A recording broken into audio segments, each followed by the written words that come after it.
A historia, lingua Galicia, carta a miña filla, diría así: non fagas caso, filla, non somos seres extraños, nen vivimos nunha illa, non lle debemos nada a ninguén, nen choramos unha civilización caída.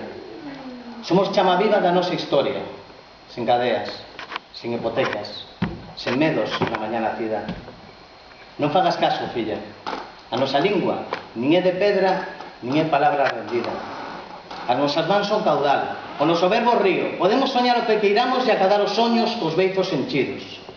A nosa ollada non ten complexo, non ten que buscar permiso. Somos Galicia, somos de nós, deste índice, das nosas caricias. Non fagas caso, filla, a nosa terra non está morta, está viva.